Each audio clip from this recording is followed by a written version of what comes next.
Baik, Assalamualaikum warahmatullahi wabarakatuh. Salam Om Swastiastu, Namo Buddhaya, salam kebajikan, Rahayu. Selamat siang Bapak Ibu, selamat bergabung kembali di acara Inspiring Professional series ke-154 ya.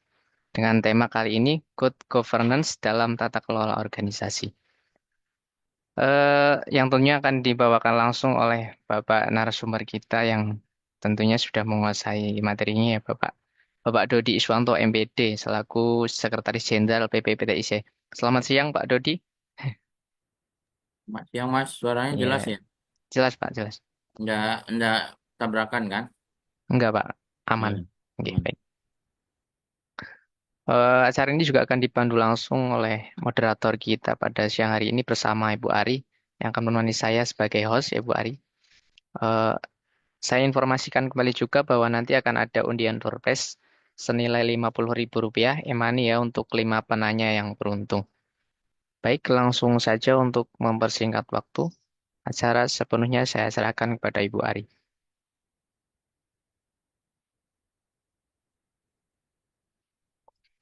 Masih mood, Bu?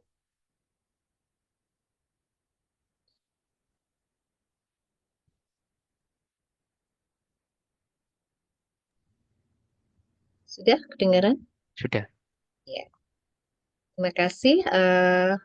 Assalamualaikum warahmatullahi wabarakatuh. Salam sejahtera bagi kita semuanya. Selamat siang dan kita berjumpa kembali di acara Inspiring Profesional. Tadi Mas Faiz sudah membuka untuk menyampaikan bahwa bersalam dan saya sampaikan selamat tahun baru bagi Bapak dan Ibu sekalian yang ada di room Zoom maupun yang ada di live YouTube ya, bahwa kesempatan hari ini kita mau belajar bersama dan tentunya saya mohon izin terlebih dahulu untuk eh,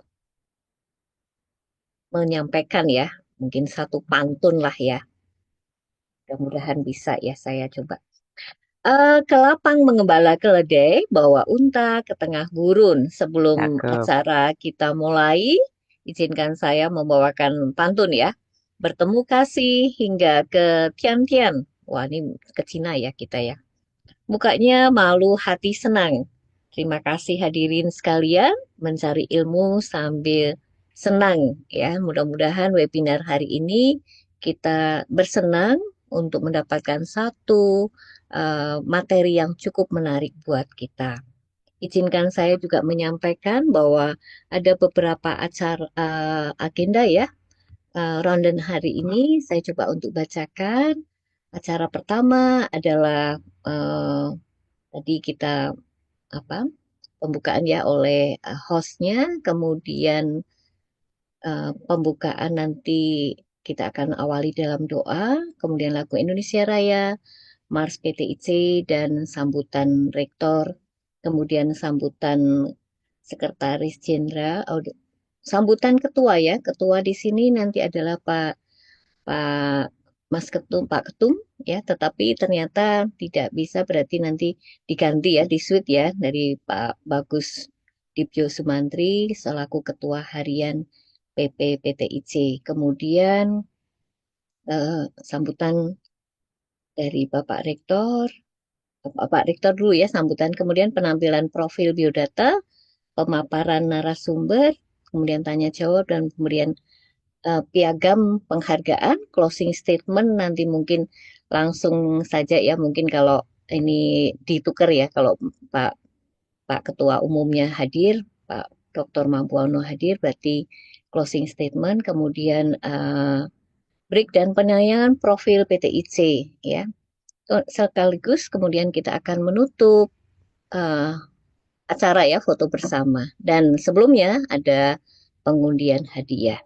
Baik, Bapak dan Ibu yang terkasih, kita akan sama-sama bersama untuk mengawali di dalam doa. Mohon izin berdoa menurut agama dan kepercayaan masing-masing, dipersilahkan. Berdoa mulai.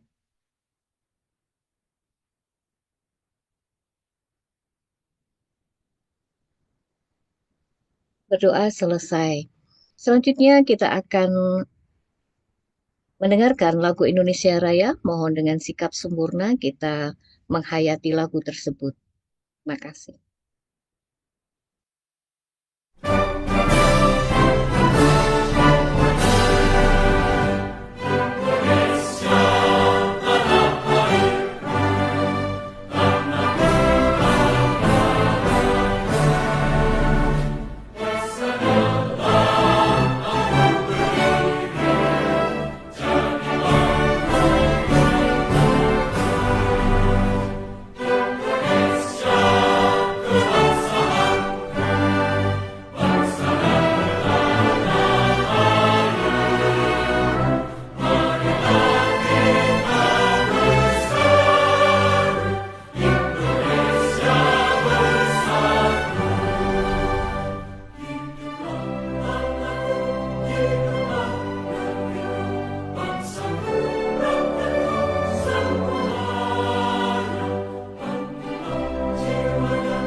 Majulah PTIJ, Perkumpulan Teacherpreneur Indonesia cerdas di bawah rahmat Tuhan yang kuasa.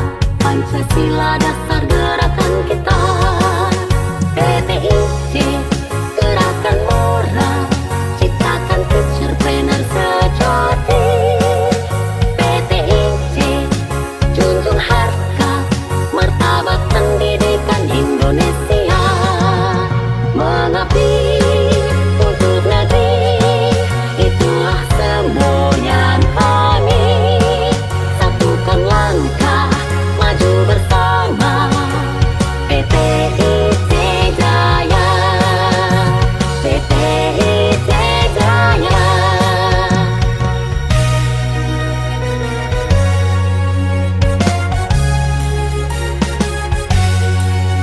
Majulah PTIJ, Perkumpulan Teacherpreneur Indonesia cerdas di bawah rahmat Tuhan yang kuasa. Pancasila dasar gerakan kita. PTIJ, gerakan moral, ciptakan teacherpreneur sejati. PTIJ, junjung harkat martabat pendidikan Indonesia. Mengabdi untuk negeri, itulah semboyan kami. Satukan langkah, maju bersama. PTIJ Jaya, PTIJ Jaya. Guru cerdas Indonesia emas.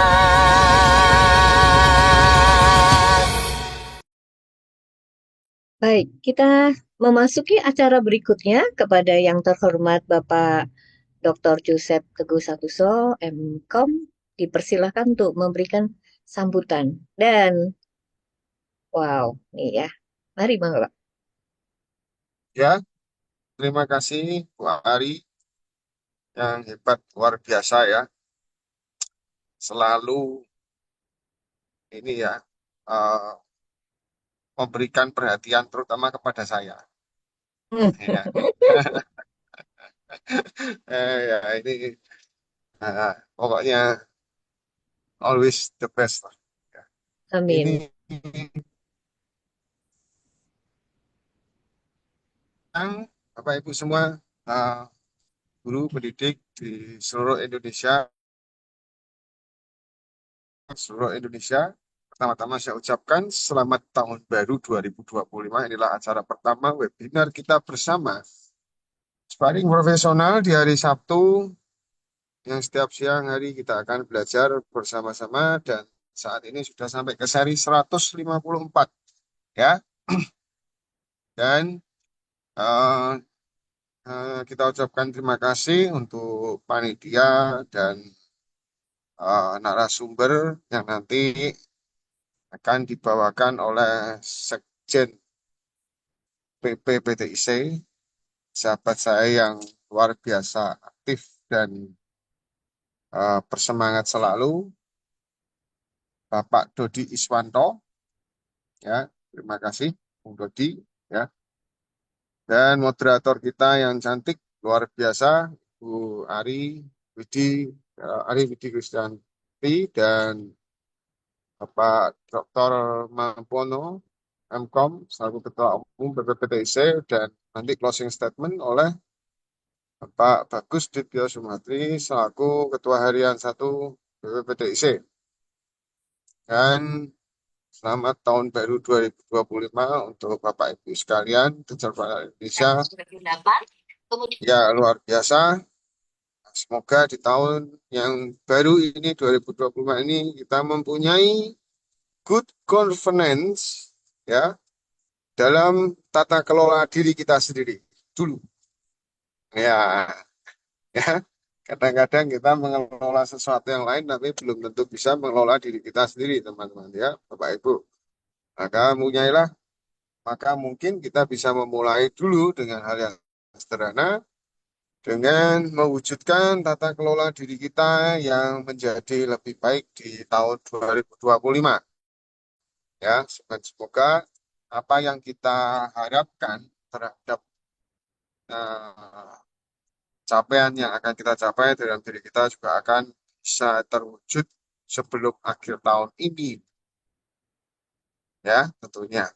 Dan tema nanti kita pada siang hari ini yaitu kebetulan sama ada keyword yang uh, yang selama ini cukup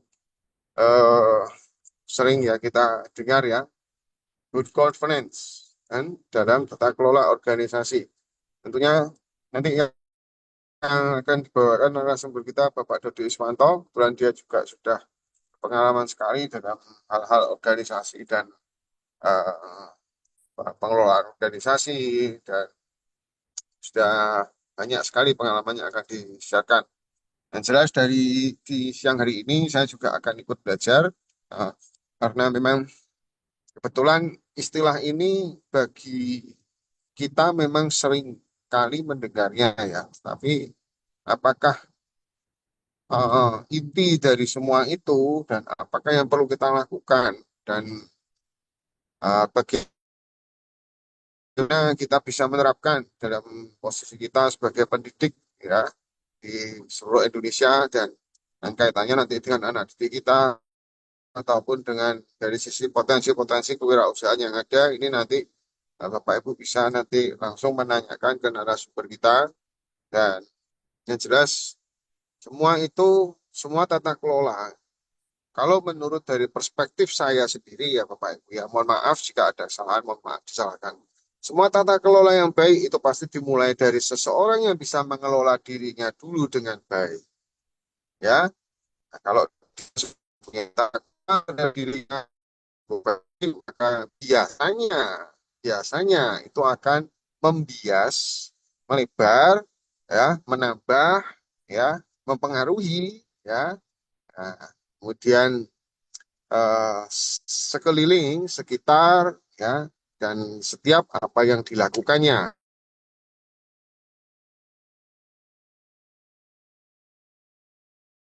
Efek-efek pengaruh-pengaruh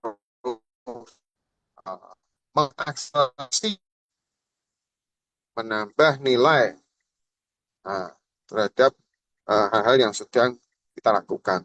Nah, itu mungkin kata sambutan dari saya ya. Sukses selalu untuk Teacher Planner Indonesia. Cerdas di dalam dan di luar kelas, juga sukses di dalam dan di luar kelas. Sekian, selamat siang dan terima kasih. Wah, terima kasih Pak Jos sudah memberikan pemantik ya, semangat buat kita untuk mengikuti webinar hari ini yang topiknya sangat menarik buat kita untuk menjalankan apa yang sudah dipercayakan dalam hidup kita ya, baik mungkin berorganisasi yang paling sederhana di dalam keluarga, termasuk mungkin organisasi yang lebih besar yang tadi dikatakan adalah berdampak ya, dimulai dari kita sendiri.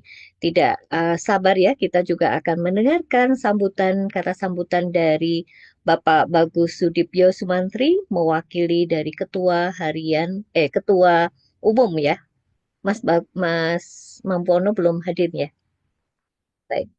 Apakah berkenan? Monggo dipersilahkan. Baik, terima kasih Bu Ari. Luar biasa tadi Pak Jos pemantiknya itu. Kalau Pak Jos itu luar biasa, pemantik yang menarik kesiapan diri kita. Baik, Bismillahirrahmanirrahim. Assalamualaikum warahmatullahi wabarakatuh. Selamat siang, salam sejahtera untuk kita semuanya. Yang saya hormati Pak Joseph, selaku Rektor Universitas Tekom, yang semakin gagah, semakin ganteng gitu. Terima kasih atas segala dukungannya, sumber daya yang luar biasa Pak Jos untuk PTIC. Terima kasih juga Bu Ari, semangatnya Mas Faiz, Bung Dodi, luar biasa dengan pengalamannya akan berbagi di siang hari ini dalam acara Inspiring Profesional dengan sangat memantik kita di tengah tahun baru. Januari ini, tahun baru. Dan teman-teman Bapak Ibu semuanya yang berkenan atau berkesempatan hadir belajar bersama, setiap belajar kita mudah-mudahan kalaupun belum dipakai saat ini, mudah-mudahan ke depan akan dipakai. Selanjutnya tema yang akan sama-sama kita saksikan ini mudah-mudahan memacu diri kita untuk menjadi pribadi-pribadi yang diharapkan lah seperti tadi disampaikan Pak Jos. Meskipun good governance yang kita sering dengar itu ya berkaitan dengan pemerintah. Bagaimana yang transparan, akuntabel, partisipatif, dan lain-lain. Meskipun begitu, mudah-mudahan ini nanti kita sama-sama belajar materi dari Bu Dodi yang saya pikir juga beliau di unsur pemerintah, jadi mudah-mudahan bisa diterapkan di organisasi kebanggaan kita PTIC ini sehingga good governance ini dalam kaitannya dengan tata kelola organisasi ya kita belajar lah, mudah-mudahan bisa betul-betul diterapkan di organisasi kita sehingga organisasi kita semua ini bisa lebih bermanfaat, bisa bergerak, bisa menjadi punya kegiatan-kegiatan yang memang berdampak untuk diri kita, untuk anak didik kita, dan untuk orang-orang sekitar. Sekali lagi semangat teman-teman mengikuti kegiatan ini, kita diskusi yang asik gitu sehingga selesai kegiatan ini paling tidak kita punya catatan-catatan untuk bisa kita implementasikan di lingkungan kerja kita atau di lingkungan diri kita. Baik, saya izin teman-teman semuanya pada hari ini Inspiring Profesional Good Governance dalam kaitannya dengan tata kelola organisasi secara resmi kita sama-sama buka. Baik, Untuk selanjutnya saya serahkan ke Bu Ari. Terima kasih banyak. Wabillahi taufiq wal hidayah. Wassalamualaikum warahmatullahi wabarakatuh. Waalaikumsalam warahmatullahi wabarakatuh. Terima kasih Mas Bagus yang sangat luar biasa juga semakin kita memperkuat ya, semakin kita semangat. Tadi diingatkan oleh Mas Bagus bahwa kita harus punya catatan-catatan. Memang di awal ya, resolusi ya dari awal kita di tahun baru ini apa sih sebenarnya yang harus kita perbaiki, apa sih yang akan kita lakukan. Tentunya kaitannya dengan materi kita ya, tata kelola yang luar biasa yang nanti akan disampaikan oleh pakar ya, kalau boleh saya katakan ini pakar organisasi karena beliau di organisasi beberapa itu memegang yang inti ya. Kepada yang terhormat Bapak Dodi Irwanto MPD, Bung Dodi, apakah sudah siap, Bung? Sehat? Ini anak muda yang sangat luar biasa. Oke, Bu Ari. Ya, nanti akan bisa menginspirasi ya. Kita akan tampilkan terlebih dahulu profil beliau. Monggo Mas Faiz.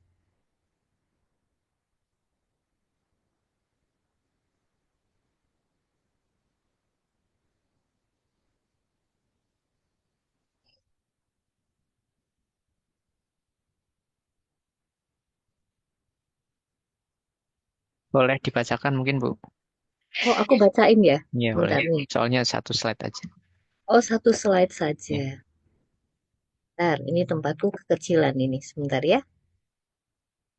Sebentar ya Bapak dan Ibu. Ini saya agak sedikit. Tulisannya kecil banget. Ya, Gak apa-apa, baik. nanti saya baca aja Bu Ari. Nggak Wow, penting itu sih. langsung ya memperkenalkan sendiri ya. Karena harusnya ditambah lagi karena beliaunya juga bergerak di ini ya, kader eh baik. Saya bacakan atau Bung Dodi? Saya bacakan ya Pak Bung Dodi ya. Oh, pegawai negeri di Lembaga Layanan Pendidikan Tinggi LLD Dikti ya, wilayah ke berapa ya? Ini ke-17 ya. Rio dan Kepulauan Rio. Baru saja tadi saya ditelepon juga ini dari wilayah Rio ya.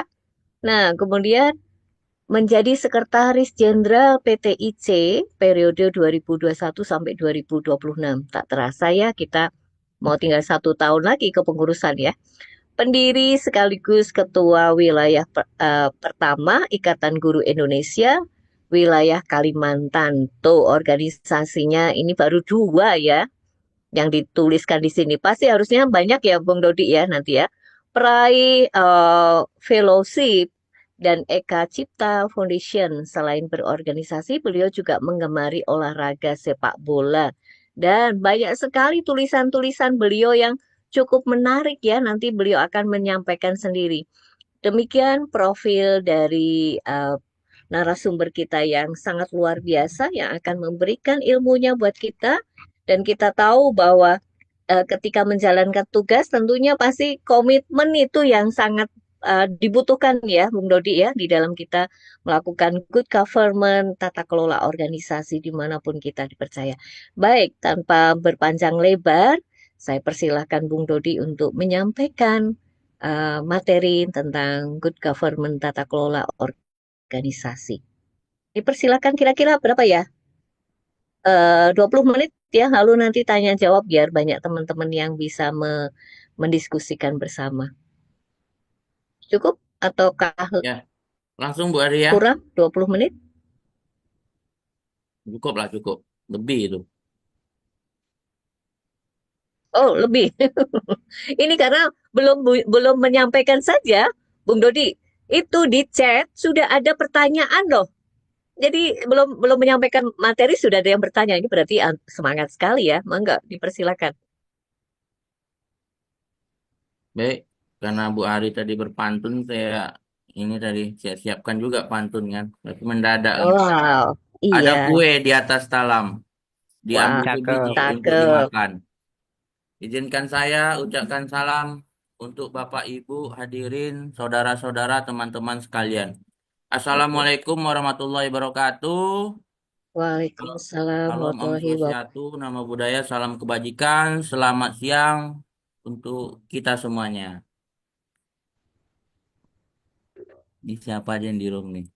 Bapak Ibu yang saya hormati, ada Mas Jos tadi, Mas Jos masih di sini ya, Mas Bagus, ya lumayan lah, karena ini direkam ya. Jadi saya tadi berpikir-pikir ruang lingkupnya apa yang akan saya sampaikan. Satu, yang kedua, Bu Ari mau ngubungi kemarin itu, saya sepintas baca grup, cuman terlewat, nggak saya balas ya, nggak terpegang ya. Mohon maaf, tapi ya sudah baru kemarin sepintas ingat apa ya yang ingin kita diskusikan. Lebih cocoknya bukan materi yang akan saya sampaikan pada siang hari ini ya Bapak Ibu semuanya teman-teman. Karena tadi Mas Jos sudah membuka, nah itu sudah pesan kunci sebenarnya dari Mas Jos itu.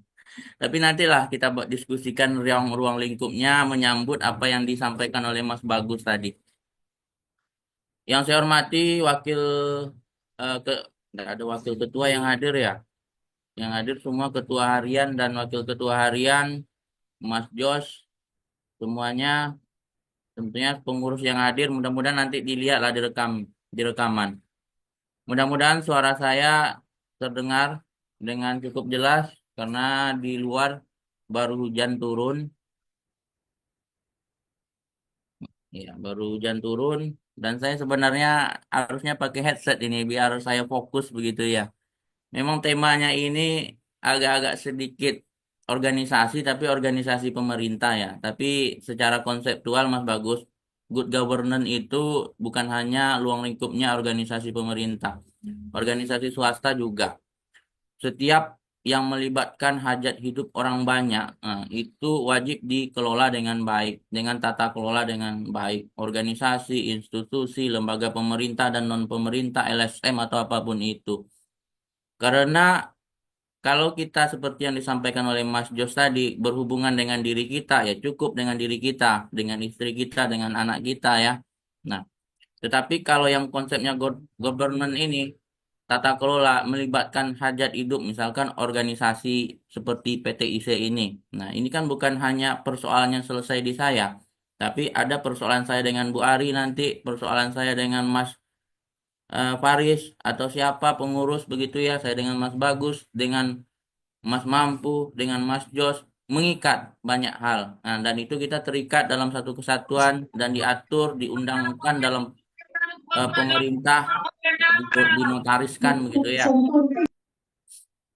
Ya. Maka di sana wajib ada yang namanya good governance gitu.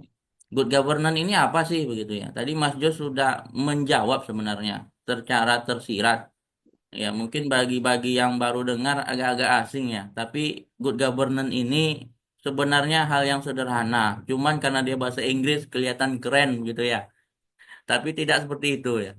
Good governance ini sebenarnya suatu konsep di mana dalam kita mengambil suatu keputusan atau kebijakan atau sesuatu yang mengikat orang lain itu harus memiliki nilai-nilai begitu.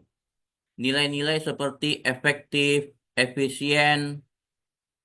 Ini slide saya agak berbeda sebenarnya. Saya mendadak membuat slide. Saya tampilkan saja lah ya. Tapi saya tidak akan patternnya pada slide ini. Kelihatan. Kelihatan. Oh, belum nampil lagi.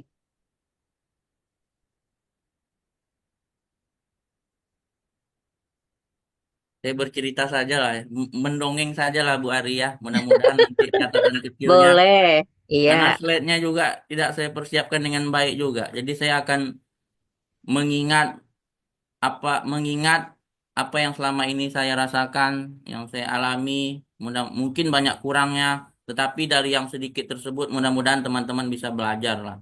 Kita Ya. sama-sama mengambil nilai-nilai yang baik gitu. Jadi dalam suatu hal atau kebijakan atau suatu namanya kalau dalam organisasi itu apa ya, peraturan atau apapun itulah ya yang mengikat kita semua, Mhm. yang mengikat orang banyak itu wajib dengan prinsip-prinsip nilai yang baik seperti efektif, efisien, transparan begitu, akuntabel begitu ya, dan nilai-nilai yang lainnya begitu. Nah, jadi karena ini suatu konsep, nah ini kan sering terjadi nih. Sering terjadi di mana-mana begitu ya. ada dinamika kelompok misalkan dalam suatu organisasi itu hal yang biasa ya. Ada dinamika kelompok.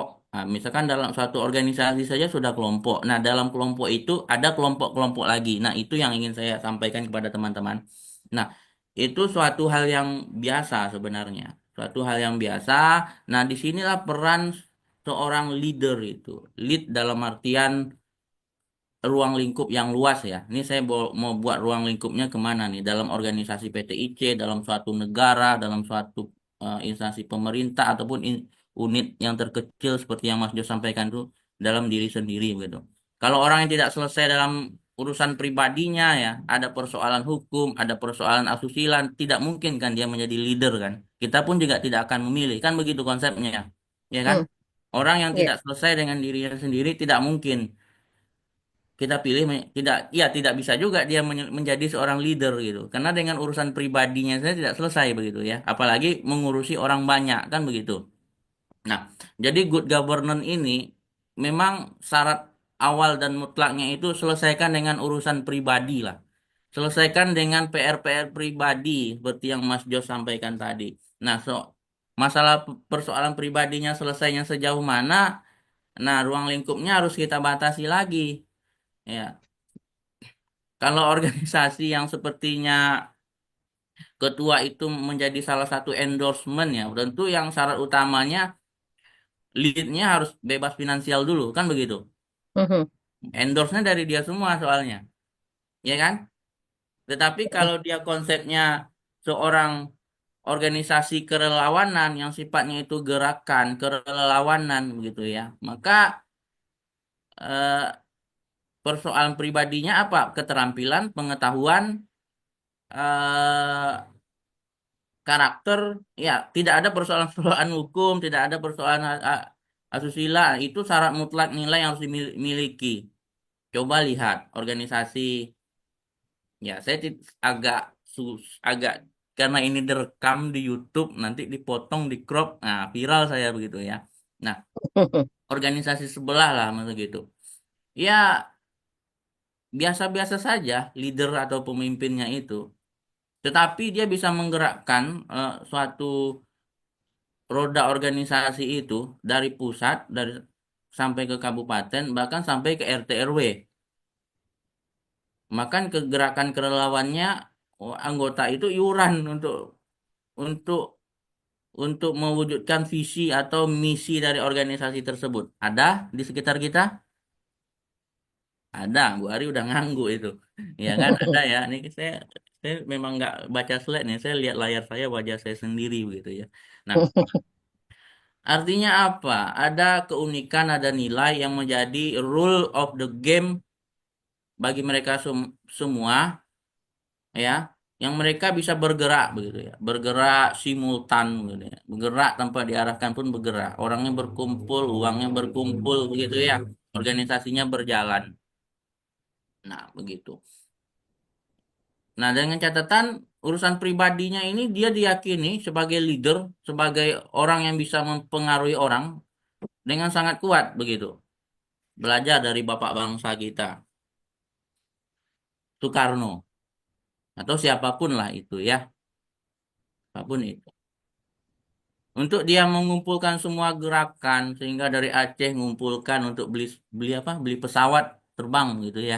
Betul Mhm. ya? Nah, Betul. semua begitu. Itu apa? Karena dia percaya dengan yang namanya pendiri bangsa ini, Bung Karno. Dia bisa melakukan good governance, tata kelola yang baik ini. Dia memiliki nilai-nilai yang baik dalam pengambilan keputusannya, keterbukaannya, efektivitas, efisiensinya, transparansinya, sehingga banyak orang bergerak menuju satu visi yang sama, begitu. Menuju satu visi yang sama untuk mewujudkan goalsnya tadi. Apa hubungannya dengan good governance gitu? Tadi sudah dijelaskan oleh Mas Jos itu. Itu sudah simpulan sebenarnya. Jadi begini, jadi dalam good governance ini kita harus punya tujuan. Betul itu. Catatan kita di tahun 2025 ini apa? Itu yang di highlight oleh Bu Ari tadi kan. Jadi tujuan kita ini mau kemana begitu ya? Apa goals besar kita? Nah, Ini yang lagi hit apa ya? Makan makan siang gratis atau makan bergizi gratis atau sekolah sekolah apa? 24 Ramah, sekolah 24 sekolah berasrama begitu ya. ya. Nah, itu ada goals besar di sana, pemberantasan stunting hingga perutnya enggak kena gitu ya. Kalau perutnya udah kena, orang tuh pikirannya pendek, chaos di mana-mana gitu kan. Jadi perutnya diamankan dulu, begitulah bahasa eh, bahasa Mas Bagus dulu waktu Setuju. zaman mahasiswa kan gitu. Nah, tapi eh, satu lagi yang pintar-pintar nanti dimasukkan dalam satu sekolah berasrama. Gitu ya. Ada goals, ada tujuan pengambilan kebijakan, keputusan diambillah begini. Nah, dia transparan semua itu, walaupun semi-semi transparan. Sekarang kan sudah terbentuk SPPG dan seterusnya, semuanya sudah berjalan itu ya, sudah Hmm. efektivitas efisiensinya bagaimana ya teman-teman nanti pelajari saja di di di media-media itu. Intinya kebijakan itu dikeluarkan, diumumkan dan direspon dan responnya ini macam-macam, ada yang pro, ada yang kontra kan begitu. Salah satu contoh good governance yang baik lagi, kita pernah transisi dari gas LPG 3 kilogram, sorry, dari minyak tanah ke gas gas LPG ya, ke gas LPG 3 kilogram itu karyanya orang kampungnya Mas Bagus itu. Siapa ya? Pak Yusuf Kala ya. Betul ya, betul. Betul Mas Bagus ya. Nah, itu salah satu pengambilan keputusan yang ya, sampai saat ini cukup berhasil lah ya, cukup berhasil walaupun di awalnya banyak pro kontra ya, banyak sekali ininya meledak takut begitu ya. Nah, tapi berhasil dijalani. Nah, nah kalau kita di perguruan tinggi good governance-nya bagaimana gitu ya. Nah, saya mau ambil contoh di Semarang itu kampusnya apa ya? UGM ya. Hmm. UGM atau Undip, undip. Undip. Kalau UGM Yogyakarta. Enggak, saya ambil yang reputasi unggul deh. Saya Undip udah unggul belum? Saya nggak tahu ya. Karena ada UGM takarannya. Saya ambil Jogja takaran aja. unggul, berarti Mhm, UGM ya. UGM mhm, itu kan sudah unggul. Berarti dia ada nilai, ada goal tujuan yang sudah tercapai, unggul ya. mhm, Nah, baru kita bisa menilai, wah ini good governance-nya jalan, begitu ya. Kan mhm. takarannya kebijakan itu dirasakan manfaatnya, keputusan seorang pemimpin itu dirasakan manfaatnya. Baru dia bisa dinilai sebagai good governance, betul ya? Ya. Nah, eh, ini simpulan saya. Mudah-mudahan tidak salah, tapi ya begitulah ya. Nah, kita pelajari bagaimana dia memilih pemimpin di sana. Ya, bagaimana dia mengelola dosen mahasiswa. Bagaimana dia mengelola asetnya. Tentu kita bisa belajar ke sana begitu ya. Walaupun kadang dosennya masih ngamuk-ngamuk juga kan. Tidak semuanya sejahtera juga, betul ya. Betul. Tetapi karena dia bergerak dalam satu kerangka, organisasinya selamat. UGM-nya unggul. Dan saya bisa yakin, tidak semua juga di dosen di UGM itu bebas finansial, kan begitu ya. Kalau Mhm, ukurannya keberhasilannya finansial. Makanya, good governance ini dia menjadi sebuah konsep. Memang dia bahasanya itu agak awang-awang. Kalau saya ngomongnya ini tidak saya praktekkan, maka dia menjadi omon-omon, kan begitu. Nah, mhm. maka dia menjadi omon-omon. Makanya karena literaturnya banyak, teman-teman nanti bisa baca saja di buku-buku yang sudah ada terkait good governance ini. Dan dia bisa dipraktekkan di mana saja. Dan itu menariknya. Seperti yang disampaikan oleh Mas Jos tadi. Bahkan di diri sendiri pun bisa kita terapkan begitu. Ya kan? Mas Bagus nggak ada yang disembunyikan kan dalam pengambilan keputusan kepada istrinya kan? Ya, Mas Bagus ya. Nah, ya kan? Efektif, efisien, transparan dalam pengelolaan anggaran, dalam pengambilan kebijakan di rumah, dalam menerapkan aturan. Ya, Mas Bagus ya. Tidak ada yang protes setiap hari menangani protes saja begitu ya. Tidak ada ya. Goalsnya jelas gitu. Dalam 5 tahun anak kemana, sekolah di mana, kan begitu. Ya. Istri nambah berapa, Mas Bagus gitu. Enggak. Ya, enggak ya. ya kita doakan Mas Bagus ini sebentar lagi mudah-mudahan dilantik ya. Ya, saya kalau dilantik saya mau ke sana nih Mas Bagus. Ya. Nah, maka saya memang tepat ini memasukkan materi good governance ini. Karena nanti dinamikanya, Mas, kalau sudah di sana, kalau di ruang lingkup yang itu kelompoknya lebih dari 10 itu, Mas. Bisa jadi lebih lebih 10. Nah, kita ingin mengambil keputusan dan kebijakan. 10 kelompok ini semuanya harus kita akomodir. Tentu semuanya tidak bisa kita puaskan kan gitu, karena kita bukan juga alat pemuas gitu ya, Mas Bagus ya. Ya. Tetapi apa? Ada nanti triknya Mas Bagus. Ya, mungkin Mas Bagus sudah dapat juga gitu. Tapi untuk di live room begini saya agak saya kunci kalau Mas Bagus tahu, apa nanti kita diskusi offline saja begitu. Sehingga nanti yang kepentingannya bukan untuk kepentingan membesarkan organisasi, dia akan pergi sendiri gitu. Mhm. Akan menjauh sendiri, akan hilang dengan sendirinya begitu. Kalau motifnya bukan mencapai misi organisasi, tujuan kita kemana begitu. Nah, dalam ruang lingkupnya PTIC apa? Kita ingin menciptakan guru-guru, para profesional baru yang ya memiliki penghasilan tambahan, kata Mas Mampu begitu, dari banyak-banyak tulisannya sudah seperti itu ya, memiliki penghasilan tambahan begitu.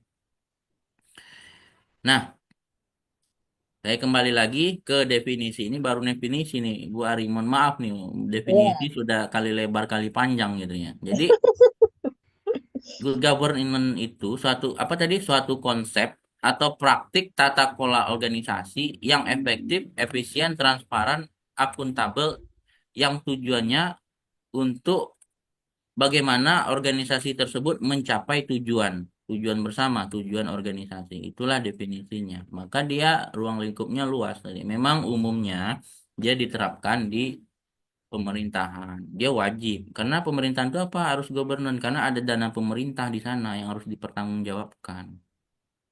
Sekolah begitu, begitu juga PTIC nanti.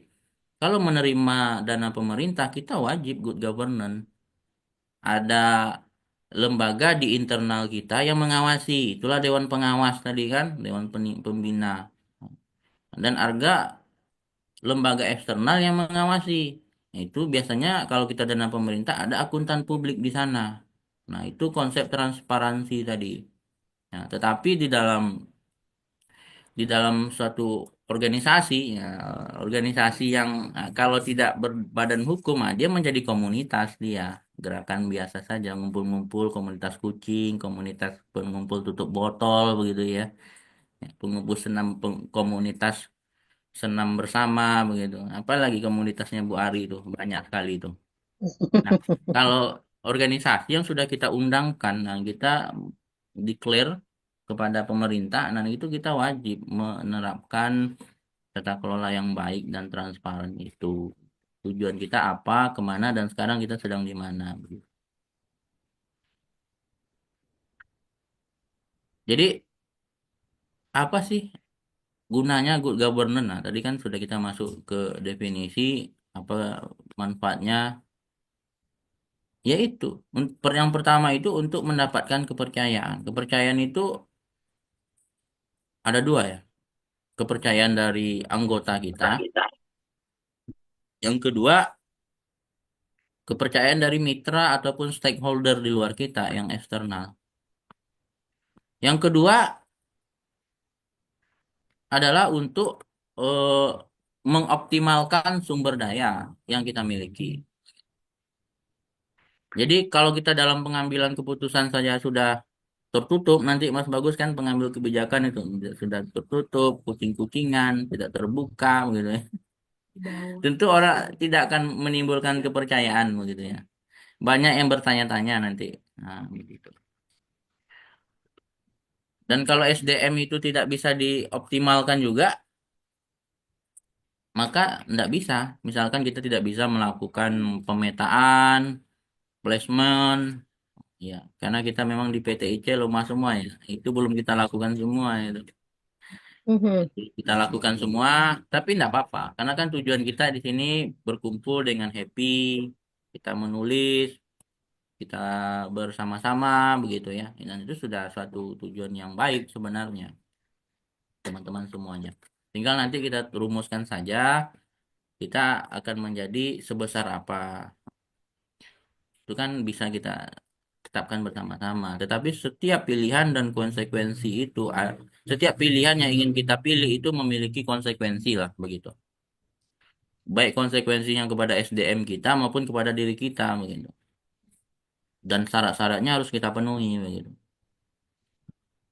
Ya, ada saja mungkin kan kita ingin bisa lebih besar dengan menempuh dengan cara-cara seperti ini. Ada mungkin anggota yang tidak setuju. Nah, konsekuensinya bisa saja tidak bersama-sama kita lagi kan begitu.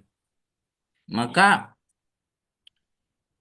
harus dipikirkan dengan baik memang dalam kita menetapkan tujuan suatu organisasi itu.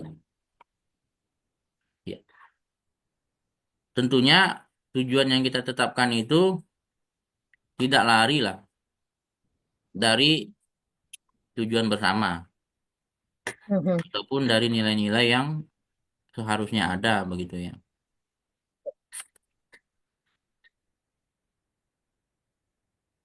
Ini saya banyak sekali pertanyaan nih. Nah, begitu. Berarti sudah di Lewat YouTube terus. juga banyak ya. Di YouTube itu cukup banyak. Ya, kalau nggak bisa saya jawab, saya suruh Mas Bagus jawab aja nanti. Atau Mas Mampu kan gitu. Gampang kan. Jadi tadi sudah kita jelaskan juga prinsip-prinsip dalam manfaatnya sudah tadi ya. Ada lagi manfaat lain dari good governance itu. Udah Ya. tadi. Jadi pemimpin yang bisa menguasai good governance itu dia akan memiliki eh, perasaan atau feeling yang kuat gitu. Feeling yang kuat, denyut di bawah dia terasa begitu. Mhm. Ya, denyut di maksudnya begini, seseorang yang berasal dari sendok emas, sendok emas atau sendok perak ya, apanya ya? Eh, mungkin tahu kesusahan di bawah, tetapi denyutnya belum tentu terasa. Ya. Denyutnya belum tentu dia rasakan. Maka dalam ini ruang lingkupnya udah lari lagi nih, ruang lingkupnya lebih luas lagi nih. Mungkin dipraktekkan di PTIC enggak cocok gitu ya. Apalagi dipraktekkan di diri sendiri begitu ya. Sudah ke Nah, pemerintahan ya, mungkin lebih cocok ya. ya bisa ke sana, bisa juga di organisasinya Mas Jos begitu. Kalau Mas Jos enggak terasa juga denyut di bawahnya kan enggak bisa dia mengambil keputusan arif dengan bijaksana. Enggak optimal gerakan organisasi. Maka syarat utama seorang leader untuk bisa menerapkan good governance itu, dia harus merasakan, istilahnya itu, merasakan sesuatu itu bagian dari tubuhnya. Apakah itu nanti ancaman bagi organisasi, dia sudah tahu, sudah bisa menyiapkan langkah-langkah mitigasi. Apakah itu akan menjadi manfaat bagi organisasi, tapi itu pilihan yang pahit, ya disitulah diperlukannya kekuatan seorang pemimpin itu. Mhm. Jadi syarat utama dari good governance itu harus bisa memetakan itu semua. Dia harus memiliki rasa, harus memiliki perasaan yang kuat. Yang kita kenal itu biasanya apa? Empati ya.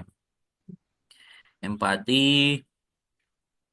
Ya, di samping dia tentunya harus bertanggung jawab dan memiliki inovasi, visioner, keterampilan, pengetahuannya semua lengkap, tapi dia tidak bisa merasakan, tidak keluar juga itu good governance Betul. itu. Dia harus bisa merasakan denyutnya. Ya, misal dalam suatu ketua tingkat di mana ya, di angkatan mahasiswa begitu ya. Nggak terasa nih denyut di ujung mahasiswa kawannya belum makan dari pagi kan gitu misal ya. Kita paksakan untuk foto bersama misalkan begitu. Foto bersamanya mungkin hanya 35.000 tapi dia belum makan dari pagi kan begitu. Nah denyut-denyut ini yang denyut ah, intuisi, saya bilangnya apa ya? Intuisi, feeling, perasaan seperti ini yang teman-teman harus miliki untuk menghasilkan suatu keputusan yang arif dan bijaksana itu. Karena dia tidak bisa memakai kacamata kuda dia. Oh, tujuannya di sana baik, ya tujuan di sana baik, tapi anggota kita kanan kiri, samping kanan, depan, belakang, pontang-panting, Mhm. ya kan? Nggak bisa. Nggak bisa kita gas terus dia. Ada kalanya kita harus angkat kopling, rem dikit. Nah, udah apa lagi, udah tenang, baru kita gas lagi. Nah, begitu. Kalau kita hanya tembak-tembak, laser-laser gitu, iris, iris, iris, iris, kotak-kotak, kotak, nanti orang jenuh. Orang jenuh, orang pergi. Tinggallah leader sendirian, bukan leader dia. Dia menjadi seorang manajer. Hmm, Ada antara manajer dan leader. beda. Ya. Manajer dia hanya melakukan apa yang ada di listing. Listnya sudah jelas. Nah, dia akan mengoperasionalkan ini. Tetapi dalam suatu good governance itu dibutuhkan kepemimpinan atau leader yang baik. Jadi tidak cukup hanya textbook. Ya, saya sudah efektif, saya sudah efisien, saya bisa menghemat ini, saya bisa menghemat itu. Tetapi harus ada sisi kemanusiaan di situ. Maka dalam membangun suatu organisasi, kekeluargaan itu menjadi suatu penting dulu, syarat mutlak dia. Baru pekerjaan. Perlu teman-teman pahami itu. Pekerjaannya akan menyusul nanti. Ya, bisa kan orang kita paksakan untuk bekerja bahan bakarnya saja dia masih masalah. Tapi kalau dia sudah menjadi satu keluarga menurut kita, satu bonding, perasaannya sudah sama, Mhm. kekeluargaannya, baru pekerjaannya berjalan begitu. Betul. Ini agak implisit saya buka di sini karena ini direkam. Kalau ini tidak direkam, saya buka semua. Saya contohkan dengan contoh-contoh sekecil-kecilnya. Karena ini materinya kalau saya baca konteks saya cukup berikan aja bukunya ke teman-teman kan selesai kan. Nah, Berarti tetapi bukunya nanti dikirim ya. ya kayak Baik. membahas membahas buku ada satu buku kemarin itu learning the learning The management learning. the learning management university karyanya Duk. Nah, dia bagaimana menerapkan prinsip-prinsip good governance itu dalam suatu organisasi dan dia membatasi ruang lingkupnya dalam sebuah universitas. Nah, ini Bu Ari ngasih saya ide nih untuk bicara nih. Saya sambungkan lah dengan ini ya Bu Ari ya. Ya. Ya, jadi menarik bukunya si Duk ini. Jadi membuka mata kita bahwa sampai kepada satu kesimpulan ternyata efektif dan efisien saja tidak cukup. Kesimpulannya dia harus menjaga nilai dan integriti. Kesimpulan itu menjaga nilai, menjaga integritas, menjaga keunikan dan berkontribusi secara sosial. Berkontribusi secara sosial. Nah, ini agak bertentangan kan dengan definisi yang saya tetapkan tadi. Hmm. Definisi yang saya tetapkan tadi kan good governance itu adalah suatu konsep yang efektif, efisien, eh, transparan, akuntabel kan begitu ya. Ya. Ternyata si Duk ini menambahkan tidak cukup hanya itu katanya. Harus dibarengi dengan nilai-nilai yang berintegritas, menjaga keunikan, dan memiliki kontribusi sosial. Berarti apa? Tidak cukup saja dengan lingkup organisasi kita. Kita juga harus Hmm. memikirkan di luar organisasi kita. Itu yang namanya lingkup sosial itu. Integritas bagaimana kita menjaga nilai-nilai yang kita sepakati dalam organisasi tersebut, kita junjung tinggi begitu. keunikan. Organisasi ini harus memiliki keunikan. Unik. Nah, ya, syaratnya di PTIC kan kita sudah penuhi itu keunikan. Kita tidak ada yang lain, gitu ya. Cuman menjaga nilai-nilai integriti tadi dan berkontribusi sosial mungkin yang menjadi PR kita bersama kan begitu ya. Mm. Ya. Itu nilai yang harus dipegang oleh seluruh, bukan hanya pemimpin tapi dari semua lingkupnya, lingkup yang ada di organisasi tersebut. Kepemimpinannya harus eh, apa ya? Kalau karakter baik itu istilahnya apa ya? Kok saya ngeblank ya Bu Ari ya? Eh, selain Berkepribadian. visioner, ya berkepribadian yang kuat, visioner, Mm. adaptif begitu. Jadi Mm. eh, adaptif itu dia bisa menjawab tantangan pada saatnya, pada zamannya lah begitu. Iya, Ya, kalau sekarang kan era digital, rupanya digitalisasi itu juga menjadi peluang, juga bisa menjadi ancaman. Nah, iya. itulah dia diperlukan seorang pemimpin itu. Sudah berapa menit, Bu Ari? Mau saya ini lagi? Udah waktunya, udah cukup. Oh, Nanti cukup ya. sambil pertanyaan, karena di YouTube itu ada 17 pertanyaan, belum yang di sini. Ini Mas Pratama sudah dari tadi senyum-senyum mau pingin menyampaikan secara langsung. Ya, Kalau jangan susah-susah ya. Kalau susah-susah tanya chat GPT aja nanti. heeh.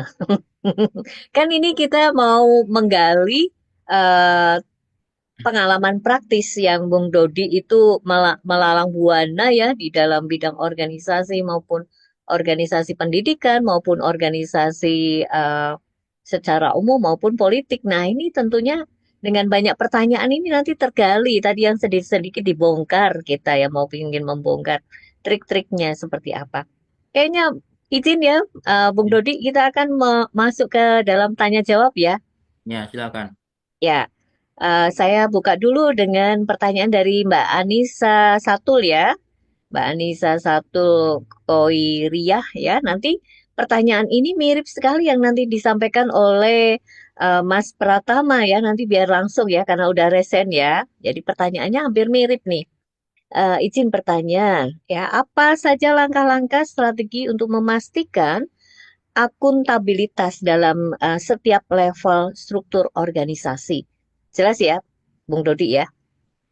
Apa Ya. saja langkah-langkah strategis untuk memastikan akuntabilitas dalam setiap level struktur organisasi? Tapi langsung aja ya pertanyaannya karena sama biar Mas Pratama langsung menyampaikan ya karena ini sedikit berhubungan, banyak ya berhubungan. Boleh Mas Pratama boleh membuka langsung bertanya langsung? Oke, baik. Terima kasih atas waktunya, Pak Dodi. Sebelumnya, Assalamualaikum warahmatullahi wabarakatuh. Saya Waalaikumsalam. saya Pratama dari Universitas Nusa Daya Akademi. Ingin bertanya, Bapak. Eh, saya sebenarnya sudah menulis nih, Pak, di kolom komentar. Saya bacakan ulang ya, Pak. Eh, Ya, silakan. di sini saya membaca jurnal, Pak. Ya, saya bacakan dulu. Eh, Pada tahun 2024, Indonesia menunjukkan peningkatan signifikan dalam penerapan good informal melalui berbagai survei dan indeks yang mengukur tata kelola pemerintah. Salah satunya Indonesia naik 13 peringkat dalam UN e-Government Survey 2024 dari posisi 77 pada tahun 2022 menjadi 64 pada tahun 2024 di antara 193 negara anggota PBB.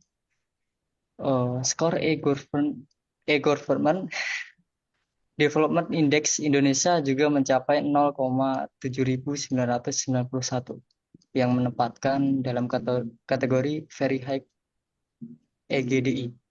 Pertanyaan saya nih, Pak, bagaimana sih peran muda dalam mendorong transportasi dan akuntabilitas di lingkungan mereka, khususnya di sektor pemerintah dan organisasi publik nih Pak.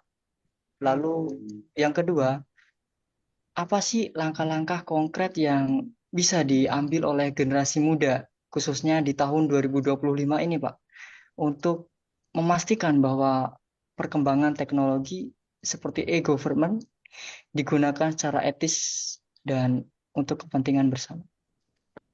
Terima kasih Wah, Bapak. Ya, monggo langsung ditanggapi ini mahasiswa yang ya, bibit unggul ya nih. ya. Monggo. Ini pertanyaannya, ini pertanyaan berkelas nih Bu Ari. Ya, ya makanya Nah, ini pertanyaannya cukup menarik ini. Tapi saya ingin menjawabnya dari sisi perspektif yang lainnya. Kalau saya menjawabnya nanti secara akademis juga, secara konsep akademik, dia akan teman-teman tidak dapat nanti rasanya begitu ya. Terus pertanyaan pertama, langkah-langkah strategis dalam membangun akuntabilitas. Betul, Bari itu ya. Nah, bisa dirangkum keduanya. Terus tadi tadi ada paparan dari indeks e-government ada satu lembaga eksternal itu yang saya bilang tadi agar lembaga eksternal yang mengawasi, ada lembaga internal. Nah, itu konsepnya good governance itu selalu begitu memang dia. Dan survei itu misalkan pemerintah pun nggak bisa dia mengklaim kalau surveinya dari dia, harus dari survei independen. Itu ada peraturan pemerintahnya. Jadi agak ini saya menjawabnya. Jadi yang kedua tadi bagaimana peran anak muda dalam mendorong transparansi begitu ya. Pertama, membangun sistem akuntabilitas itu banyak cara-cara pemerintah dilakukan melalui pemanfaatan teknologi misalkan gitu Ibu Arya, sistem informasi lah begitu, membawakan untuk menerapkan transparansi itu atau melalui membuat sistem mekanisme yang namanya whistleblowing system begitu ya.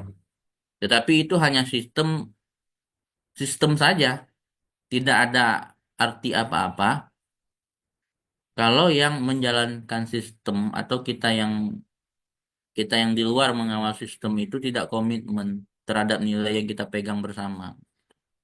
Jadi dalam skop terkecil pun dimanapun kita membangun suatu konsep yang besar itu seperti yang kembali lagi ke pendapatnya Mas Jos itu, bebaskan dulu dirinya, penyelenggaranya gitu, baru sistemnya dibangun. Laporan bisa dibuat berkala, per tahun, per triwulan, terusnya. Tapi itu kan hanya laporan di atas kertas. Tapi kalau pelaksananya tidak memiliki semangat dan karakter, ya percuma kita capek-capek membangun sistem, membangun akuntabilitas, tidak ada artinya. Dan langkah-langkahnya itu hanya menjadi sekedar langkah-langkah saja. Jadi bagaimana membangun suatu langkah strategis atau langkah sistem, syarat dasar fundamentalnya itu ya tadi seperti yang disampaikan oleh Duk tadi memiliki nilai-nilai integritas, keunikan dan paham bahwa ini untuk kemaslahatan sosial atau bersama begitu. Itu dulu pegang nilainya. Baru dibangun langkah strategisnya. Langkah strategisnya eh, akuntabilitas ini apa ya? Itu konsep pemerintah sebenarnya. Kalau kita di organisasi, kalau tidak ada dana pemerintah, tidak wajib juga kita akuntabilitas. Itu uang-uang saya, kan gitu kan. Nah, itu bukan uang masyarakat juga, kan begitu. Untuk apa saya laporkan kepada publik, kan begitu. Tetapi kalau sudah menyangkut hajat hidup orang banyak, ya, ada dana publik di sana, ada pengelolaannya yang lebih luas, kita di badan hukum kan, maka wajib kita melakukan akuntabilitas begitu. Kalau kas pribadi tidak usah Mas dilaporkan ke saya begitu. Buat apa begitu. Yang kedua, peran anak muda dalam mendorong transparansi. Nah, ini kan banyak organisasi-organisasi independen yang tujuannya sebagai lembaga kontrol pemerintah gitu, atau lembaga kontrol perusahaan pun ada kan.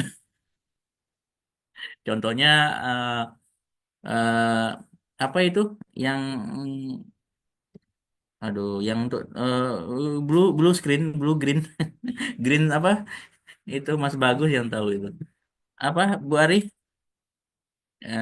Ya adalah yang lembaga kontrol perusahaan pun ada yang ya LSM, Ormas begitu ya. Jadi peran peran peran teman-teman apa? Ya, dia tidak bisa kalau kita ingin mendorong transparansi atau akuntabilitas ini. Pertama syaratnya harus berkelompok. Bisa sih, hebat sendiri menulis di media. Berarti dia hanya kekuatan kekuatan sendiri kan. Ada yang begitu namanya bahkan lebih besar dari nama organisasinya. Tetapi kalau teman-teman ingin mendorong suatu lembaga itu transparan maupun lembaga pemerintah maupun non pemerintah, yang itu ini yang saya bicara yang ditangkap yang saya tangkap ini lembaga yang besar begitu ya, lembaga yang besar. Pertama teman-teman harus berkelompok. Tidak bisa tidak berkelompok. Itu syaratnya. Yang kedua, ya penuhi syarat berikutnya pengetahuan, keterampilan, karakter di bidang itu. Tentu kan, kalau kita ingin mendorong transparansi dalam emisi energi, kalau kita tidak tahu konsep energi bagaimana? Susah kan kita mendorong transparansi di situ. Nah, kalau kita mau main sendiri, tidak ada teman yang menemani, besok diculik lagi teman-teman gitu kan, dikasih amplop diam gitu kan. Nah, tidak terjalan juga proses proses transparansinya itu yang saya maksud. Maka yang dia harus berkelompok teman-teman. Kalau untuk ini berkelompok itu maksudnya apa? Terkumpul dalam suatu organisasi. Kalau sudah berkelompok, nanti dia berkuku. Nah, syarat selanjutnya dia berkuku. Ini saya pakai istilah-istilah yang mudah-mudahan teman-teman pahami. Berkuku, berkuku saya tidak cukup. Kuku itu kalau direndam dalam air dia lunak kan kuku itu kan. Betul kan? Nah, maka yang selanjutnya transparansi dan akuntabilitas itu bisa terwujud kalau teman-teman sudah bertaji. Nah, itulah istilah berkuku dan bertaji itu. Nah, nah, itu mungkin saya jawab Bu Ari. Nggak enak juga saya di live room ini berbicara lebih jauh begitu. Wow, ya cukup jelas ya, Dik Pratama. Nah, ini calon calon politikus juga nih ya. Nah, mudah-mudahan bisa menjadi pemikir ya. Nah, Bung Dodi ini juga masih muda, tapi cara berpikirnya sangat luar biasa. Jadi kita tidak salah menghadirkan beliau di dalam materi tentang tata kelola organisasi. Pertanyaan berikutnya ya. Eh, Pertanyaannya di sini saya ambil dari Bu Umi. Profik yang ada di YouTube ya. Bagaimana mekanisme pengendalian internal dapat membantu organisasi mengidentifikasi dan mengelola resiko dengan lebih efektif? Saya gabung ini dengan pertanyaannya dari Mas Sam ya. Ini juga mahasiswa kalau nggak salah ya, mahasiswa Stikom. Mas Sam ada di sini juga ya? Mas Sam? Dek Sam? Ya, pertanyaan yang tadi ya, nanti mungkin langsung Dek Sam bisa juga sambung ya. Saya ulang lagi ya, pertanyaannya dari Ibu Umi. Bagaimana mekanisme pengendalian internal dapat membantu organisasi mengidentifikasi dan mengelola resiko dengan lebih efektif? Ya, kita gabung dengan pertanyaan dari Dek Sam ya, dari mahasiswa Stikom. Dek Sam mungkin ada di room di sini ya, atau saya bacakan ya. Oh, ada, Dik Sam. Boleh ya, langsung ya. Kita langsung saya pertanyaan dari saya lalu Dik Sam. Monggo Dik Sam, karena ada hubungannya. Dik Sam, apakah saya bacakan? Ya, pertanyaannya adalah dalam suatu organisasi, bentar ya, dalam suatu organisasi, jika memiliki banyak sekali anggota, akan sulit untuk memimpin. Bertambah lagi, ini kok saya kegeser lagi ya. Bentar. Bertambah lagi jika ada sejumlah anggota yang kurang bisa diatur. Nah, bagaimana strateginya yang tepat dan terbaik untuk mengatasi masalah itu, apalagi jika di luar kendali kita? Soalnya kita seringkali juga mengalami ya, ini pengalamannya di Sam ya. Jelas nggak Bung Dodi? Saya mencoba untuk membacakan tadi pertanyaan dari Ibu Umi dan Dik Sam. Ya, jelas sekali. Monggo. Tadi pengendalian internal ya. Mm-mm. Nah, ini memang kalau di pemerintah tuh dia ada namanya SPI dan SPIP gitu. Sistem pengendalian internal, pengendalian internal pemerintah. Jadi ya sama konsep pemerintahan itu sederhana teman-teman, Bapak Ibu semuanya. Dia ada yang eksekutif, eksekutif berarti dia menjalankan. Lalu ada yang regulatif sifatnya, yang mengatur regulasinya.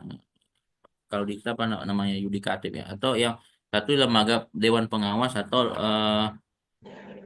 yang mengawasi. Ya. Nah, tiga tiga itu dia, tiga itu dalam suatu tubuh organisasi harus harus ada. Maka kalau kita dalam pengajuan notaris pun organisasi kita ini ada Dewan Pengawas, Dewan Pembina, Ketua, Sekretaris dan Bendahara kan begitu kan. Nah, itu Mm. dalam konsep konsep organisasi apapun teman-teman di mana berada nanti dia akan selalu begitu. Mm. Jadi untuk membangun mekanisme penggantian internal itu ya penuhi dulu syaratnya itu. Nggak bisa ketua itu harus ada yang mengawasi gitu. Pengawas itu pun ada yang ngawasi nanti. Pembina juga gitu. Ya syaratnya itu harus dipenuhi dulu dalam pengendalian satu internal begitu ya. Dan usahakan tidak ada konflik of interest di sana. Tidak ada kepentingan apa-apa sehingga nanti dia eh, prinsip yang tadi menjaga integritasnya terpenuhi begitu. Ya ini organisasi apa dulu gitu, organisasi RT, RW atau apa begitu kan agak-agak intinya tiga tiga komponen tersebut dipenuhi saja begitu dalam suatu organisasi itu. Kelurahan pun sudah canggih sekarang kan, ada eksekutifnya, ada Mm-mm. legislatifnya, desa itu kan canggih itu kan, Mm-mm. ada pemilihannya kan begitu kan. Nah, semua konsepnya sudah ada, cuman yang di soal ini si pelakunya itu, si individu-individu, si penerap itu maka kembali lagi dia penerapan nilai-nilai tadi, integrity tadi kan, apa tadi keunikan gitu kan. Keunikan. Nah, Ya. ya kembali selalu pulangnya ke sana begitu. Sistem bisa kita bangun, tapi yang namanya karakter dan keterampilan itu tidak bisa dibentuk dalam satu malam dia. Mm-mm. Kalau orang itu sudah bentukannya begitu, susah untuk merubahnya dalam satu malam. Ya, sudah bentuknya begitu gitu kan. Mm-mm. Nah, itu apanya contohnya. Nah, yang ke selanjutnya itu anggota yang sulit, anggota yang banyak gitu ya, anggota yang banyak sehingga ada yang sulit untuk di ini gitu ya. Ya kembali lagi ke kita menerapkan rule of the game-nya tadi, tujuan Mm-mm. organisasi gitu. Maka kita jelas duduk dan tegaknya. Mm-mm. Duduknya kita harus bersama anggota semua kan. Kalau pemimpin itu kan duduknya harus bersama anggota dia. Duduk. Mm-mm. Tegaknya apa? Tegaknya dia berdasarkan aturan, regulasi. Regulasi kita bersama harus jelas duduk dan tegaknya itu. Ya, kalau duduknya organisasi saja tidak bisa kita dudukkan, anggota tidak jelas duduknya di mana begitu ya. Susah kalau pemimpin untuk menegakkan aturannya pun sudah sungkan-sungkan, nilai kepemimpinan tadi adaptif visioner tadi itu, kepemimpinan yang kuat itu, maka pegang saja konsep dan kuncinya saya tadi itu. Duduknya yakinkan saya ini duduk bersama teman-teman, bersemuanya. Satu feeling, Mm-mm. satu rasa. Itu duduknya. Tegaknya apa? Saya tegak terhadap peraturan. Nah, kalau sudah begitu kan enak. Mau sesulit pun apa anggota, bisa kita mengatasinya.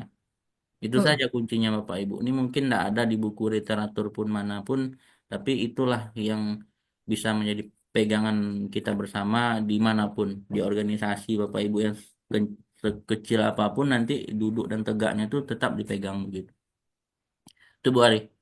Wah, luar biasa ya. Sebenarnya ini pertanyaannya di YouTube pun sudah terjawab ya dari pertanyaan dari siapa nih? Pak T. Suharso ya. Jadi semacam ada supervisi ya di dalam tata kelola organisasi. Itu bisa diatasi ya. Dan tentunya pasti sistem yang akan membuat ya dalam organisasi bagaimana tadi ada dewan pengawas, dewan pembina, kemudian kalau di dalam kepemerintahan juga sudah ada sistem yang sudah diterapkan ya. Dan termasuk juga ini ada pertanyaan lagi, tapi kayaknya sudah tersampaikan ya tadi oleh Bung Dodi ya. kan ini banyak sekali ya dari masyarakat ya. Ini saya ambil dari Pak Yahya Slamet ya di YouTube. Bagaimana cara organisasi menjaga keseimbangan antara efisien operasional dan penerapan-penerapan prinsip-prinsip good government, terutama saat menghadapi ketidakpastian ekonomi. Monggo, Wah, ini berat lagi pertanyaan. saya milihnya terlalu berat ya. Ya, Pak enggak, Yahya tapi ini memang, saya ulang eh, lagi. dia ruang lingkupnya diperluas sama dia. Karena kita tadi Hmm, dalam pembahasan kita ini tidak, judul saya tidak pun terlalu luas ya. tidak membatasi ruang lingkup begitu ya. Harusnya Hmm, dalam tema kita hari ini dibatasi ruang lingkupnya apa gitu ya. Tapi memang ini agile sekali ya, cair, lincah ya istilahnya itu, materinya materi lincah, maka timbul pertanyaan begitu ya, Ya. menarik. Eh, karena memang ketidakpastian regulasi, ketidakpastian aturan begitu kan, kadang memang Hmm, eh, menjadi ancaman terhadap good governance tersebut. Misalkan pemerintah daerah sudah menerapkan ini, tahu aturan dari pusat berubah atau apa begitu kan. Nah, maka yang sudah terkelola dengan baik itu berubah lagi kan begitu. hmm, hmm, Investor pun nanti, atau dalam dunia usaha ataupun dunia industri, ketidakpastian regulasi itu juga menjadi ancaman buat mereka. Mereka hmm, nanti ragu-ragu dalam menerapkan kebijakan produk mereka, promosi mereka atau usaha mereka begitu. hmm. Memang itu Wah, menjadi, tapi tapi kalau yang ini konsepnya, mereka jelasnya sudah melakukan mitigasi sih. Banyak hal yang bisa dilakukan mitigasinya, misalkan dengan penggunaan teknologi informasi, dengan memaksimalkan sumber daya yang ada gitu kan.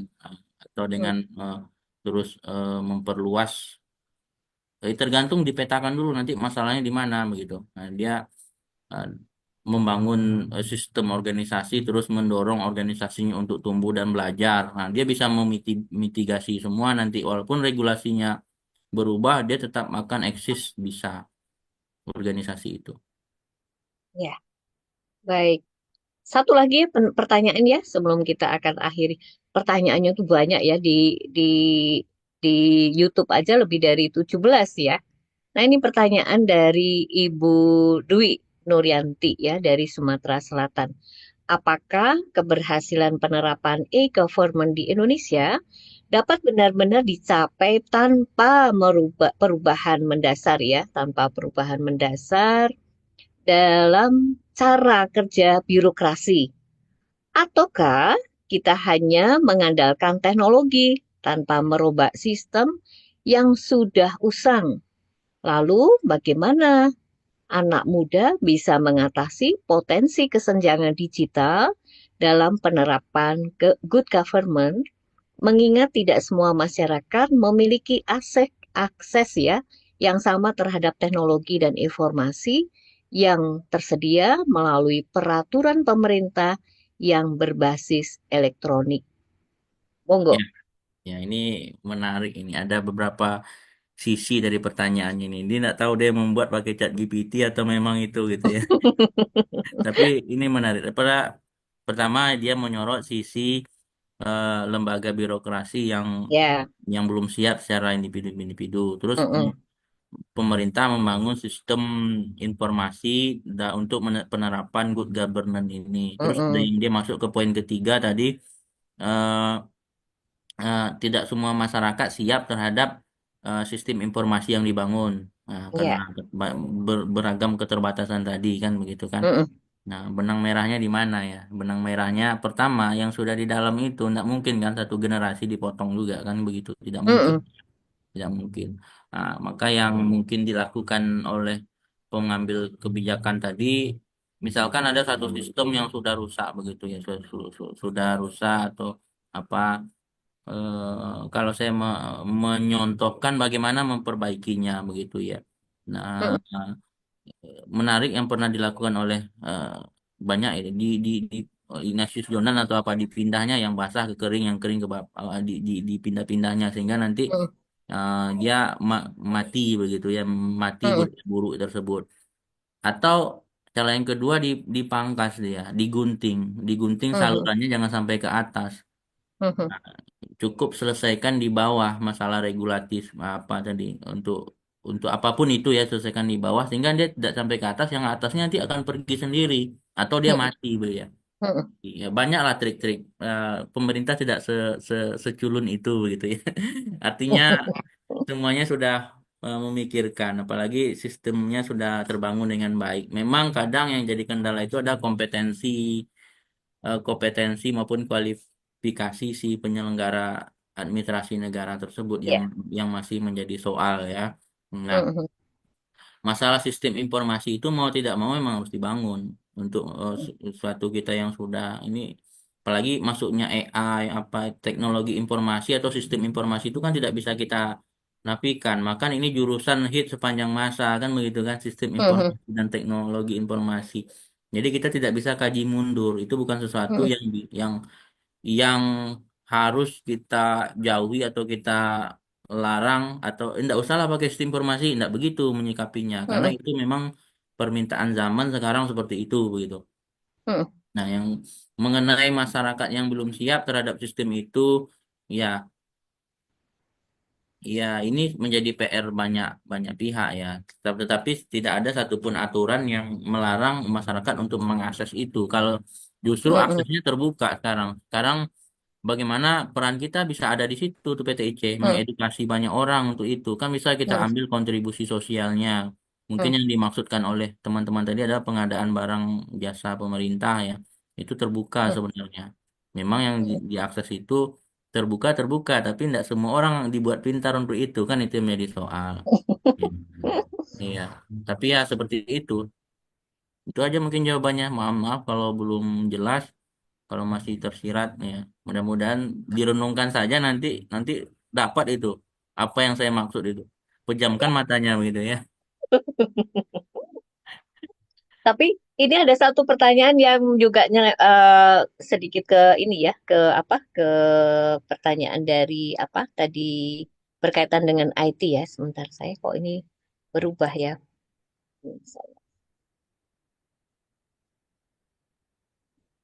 Ini dari Ibu Himsa ya, oh Pak Himsar ya, Bapak Himsar dari Pekanbaru. Struktur organisasi mana yang mencakup layanan Departemen IT ya, ini sebenarnya TI ya, yang tidak sesuai dengan hierarki tetapi menawarkan layanan kepada seluruh organisasi. Ini kayaknya bisa nggak Bung Dodi ditanggapi nih pertanyaan ini? Ya saya apa ya, belum jelas subjek objeknya apa, Iya, sistem benar-benar. sistem Jadi kalau struktur organisasi menurut saya beda-beda ya setiap organisasi ya. Mana yang mencakup layanan Departemen TI yang tidak sesuai dengan hierarki, tetapi menawarkan layanan kepada seluruh organisasi. Kayaknya mungkin belum kalau ya. yang dimaksudnya startup, eh, Mhm, kalau kalau saya sedikit menebak ya, kalau mhm, yang dimaksud itu startup ya, startup itu karena itulah dia disebut startup atau perusak gitu ya. Perusak atau mhm, istilah bahasa Indonesia apa ya? Penggebrak ya begitu ya.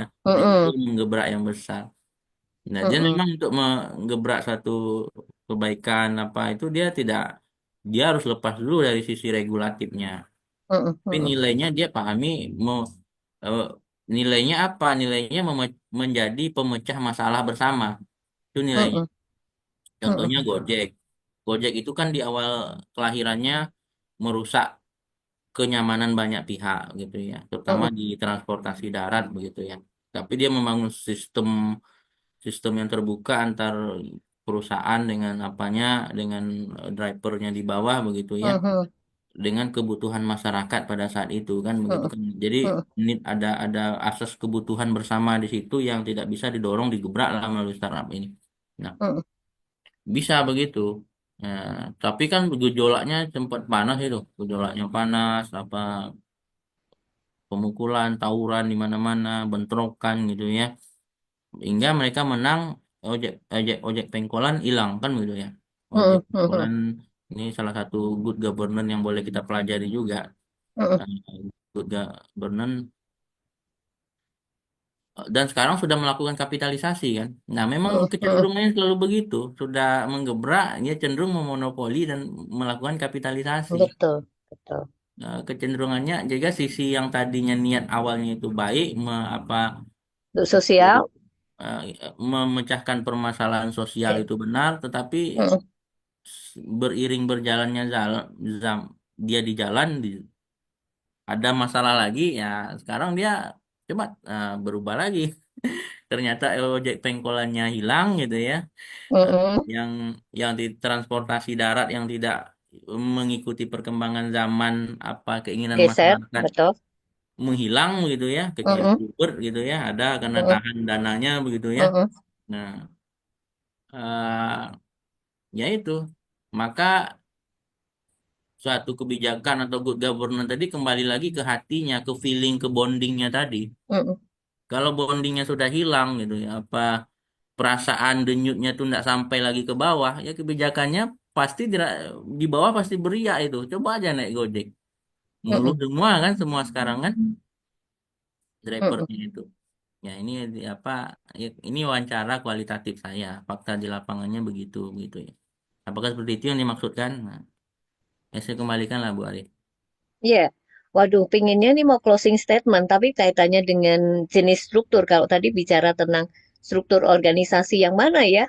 Nah, ini jenis struktur organisasi yang memungkinkan karyawan itu bisa menggunakan keterampilan mereka yang berbeda dalam peran yang berbeda-beda itu seperti apa ya, Pak Bung Dodi? Ini pertanyaan dari Pak Yang Bob, mana itu? lalu ini ya, Pak Ya Bob Kurnia di di chat, di chat.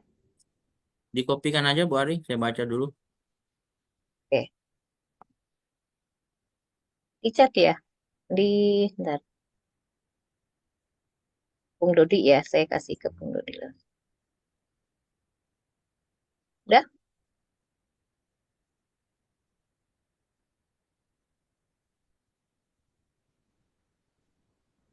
ketemu kah? Di chat yang saya langsung ke tertuju Bung Dodi. Jenis struktur organisasi mana yang memungkinkan karyawan menggunakan keterampilan mereka dengan peran yang berbeda-beda? Ini pertanyaan Kaitan dengan pabrik. pertanyaan manajemen retail ini. Iya. Pertanyaan kuliah ditanyakan ke saya ya begitu ya. Hmm. Ini struktur organisasi mana yang memungkinkan karyawan menggunakan keterampilan mereka dalam peran yang berbeda-beda gitu ya. Mm-mm. Eh, yang namanya tugas itu sebenarnya untuk bisa terukur dia kan harus spesifik ya. Mm-mm. Harus spesifik apa begitu. Nah, membangun sistem memberikan karyawan dua tiga pekerjaan sekaligus, saya rasa mungkin bisa, tapi apakah tidak mengeluh kan begitu ya? Nah, Mm-mm. kalau struktur organisasi, kalau keteram ini saya agak-agak susah ini menjawabnya nih. Saya takut menjawab dengan pengetahuan saya, takut tidak cocok dengan apa yang teman-teman Diharapkan. harapkan begitu ya. Ya, Pak Bob. Tetapi saya ingin menjawab dari sisi nilainya saja. Kalau untuk pengukuran kinerja itu dia harus spesifik, terukur, apa ter, memiliki time waktu yang bisa dipenuhi begitu ya. Kalau Mm-mm. karyawan pun diberikan tugas yang berbeda, eh, saya takutnya nanti tidak sesuai dengan, tapi tidak tahu ya, saya manajemen perusahaan belum begitu tahu ya. Tapi rata-rata tidak ada yang mau itu kalau dikasih tugas yang banyak begitu ya. Ya, enggak ada begitu karena Ya, kecenderungannya dia akan mengerjakan tugasnya gitu kan. ya, Dan betul. itu harus maksimal di tugasnya. Tapi untuk mengeluarkan potensi ataupun keterampilan mereka dan bisa ditempatkan pada peran yang banyak-banyak, ini kan pandangannya si owner nih, Ya, karyawan. bukan pandangannya si karyawan ini. Mhm. Pandangannya, kalau saya kan tadi melihatnya dari sisi si karyawannya kan. Kalau Mhm. dari pandangan si ownernya itu, saya rasa eh, pertama harus dibangun sistem yang lincah ya, sistem yang lincah yang bisa orang dibuat aturannya yang bisa orang lompat dari talent satu ke talent berikutnya itu yang tidak bermasalah. Dan dia harus dibangun take home pay, penggajiannya itu harus sesuai dengan perannya itu. Kalau dia memiliki satu peran eh, saja gajinya sekian, tapi perannya banyak ini dalam satu organisasi. Dia bisa marketing, bisa sales, bisa apa gitu kan, semua dipegang gitu ya perannya. Mhm. Begitukah yang dimaksud? Nah, kalau Ya, yang oke. yang dimaksud tentu dia karyawan yang sifatnya extraordinary dong. Kita mau ciptakan begitu, ya Itu kan? menguntungkan sekali pemilik ya. Nah, makanya saya tadi rasakan dulu di bawahnya. Saya rasa-rasanya loh, rasa-rasanya Mhm. ada karyawan tuh yang mau di tempat peran yang banyak-banyak gitu. Tapi kalau dia diberikan budaya merit, dia bisa lompat dari satu talent ke talent yang lain. Misalkan dia marketing, besok-besok dia Mhm. sudah dibekali keterampilan manajerial, dia bisa menjadi apa? M- Apa lagi itu manajer di unit yang lain, unit analisis misalkan. Nah, Mhm. dia bisa lompat gitu.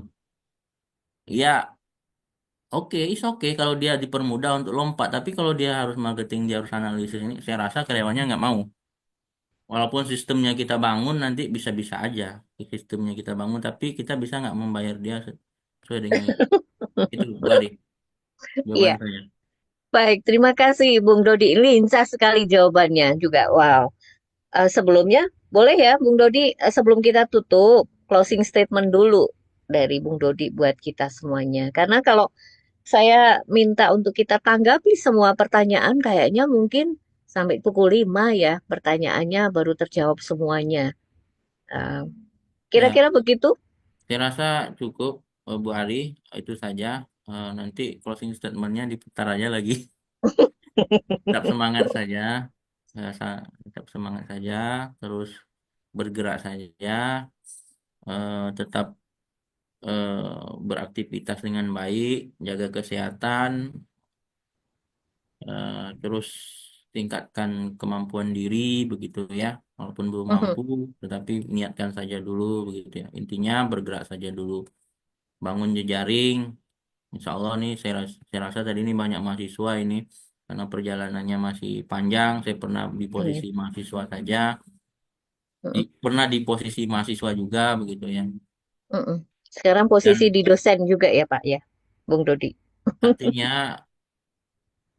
eh, hanya keberhasilan itu ada di depan mata teman-teman.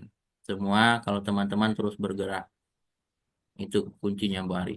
Ya, Assalamualaikum warahmatullahi wabarakatuh. Waalaikumsalam warahmatullahi wabarakatuh. Terima kasih Bung Dodi yang luar biasa. Tadi kita sudah mengambil satu pelajaran yang sangat luar biasa, pengalaman-pengalaman praktis yang Bung Dodi sedia untuk berbagi buat kita ya. Memang untuk menciptakan good government itu tadi dibutuhkan komitmen yang kuat ya dari seorang pemimpin, kemampuan leader yang kuat. Dia harus bisa menyelesaikan semua dulu permasalahannya, baru bisa merasakan juga untuk ke bawah ya. Kemudian mempunyai sistem yang sangat jelas sehingga ketika melangkah itu bisa tadi dikatakan bisa tegak ya, tegak untuk menegakkan. Bahkan yang berikutnya adalah transparan. Di sini adalah harus terbuka untuk semuanya dan mudah diakses ya. Kemudian akuntabilitas, tanggung jawabnya jelas, tugasnya jelas, dan kewajibannya pun jelas. Nah, partisipasi tentunya diharapkan dari kita di anggota di dalam satu organisasi ketika kita tidak tahu visi misinya, kita tidak tahu tujuan organisasi tersebut, tentunya kita tidak bisa bergerak, tentunya kita tidak akan mau menggerakkan juga, tentunya kita tidak akan berpartisipasi. Nah, kita juga perlu mempunyai tadi yang disampaikan perlakuan yang adil ya, nggak mungkin tadi kita memikirkan hanya dari skup yang di atas, tapi mungkin perlu di bawah juga dan tentunya adalah efisien dan efektif ya yang kita harapkan dalam suatu kegiatan organisasi. Nah, kesimpulannya memanglah di sini ya, prinsip government itu akan meningkatkan kepercayaan orang lain, memastikan keberlanjutan di dalam bidang organisasi. Tentunya PT IC juga sangat mensupport ya, ataupun kita punya mimpi yang cukup luar biasa. Kalau boleh dikatakan adalah sukses di dalam kelas maupun di luar kelas. Kalau itu kami sebagai seorang guru ya.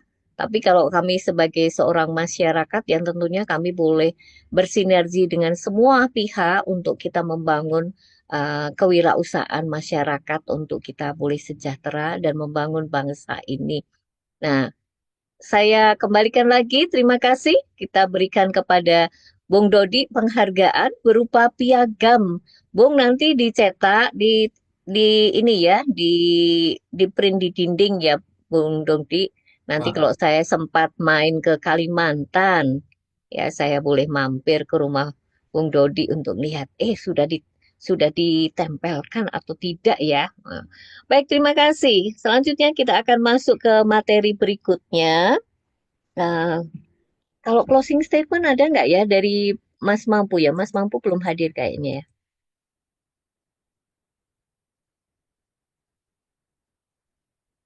Oke, berarti saya wakili ya tadi ya. Saya wakili untuk menutup acara ya. Mungkin baik. Kita akan masuk ke materi berikutnya adalah pengundian ya. Pengundian dan tadi di YouTube cukup banyak yang bertanya termasuk di room Zoom ya.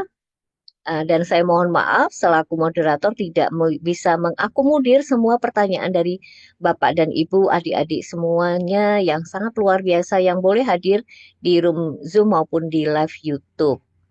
Monggo Mas Faiz, boleh kita akan masuk ke materi pemutaran undian. Baik, terima kasih Bu Ari. Sebelum kemudian kita saksikan dulu ini ya, profil PT IC dan profil Universitas Oh ya, Telkom. baik.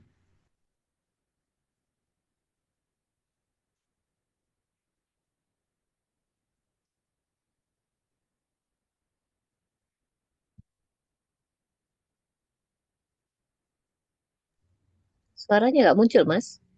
Oh, ntar.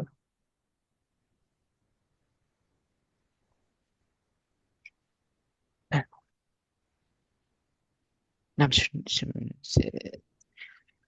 Ntar Bu. Ya, terima kasih. Ya, oke, kita akan dengar profil singkat.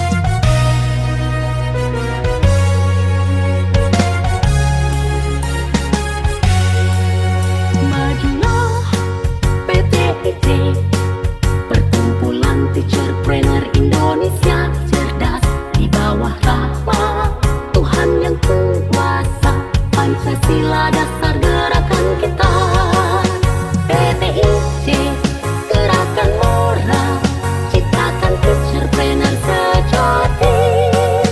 PT IC, junjung harkat martabat pendidikan Indonesia. Mengabdi untuk negeri, itulah semboyan kami. Satukan langkah, maju bersama. PT IC Jaya, PT IC Jaya.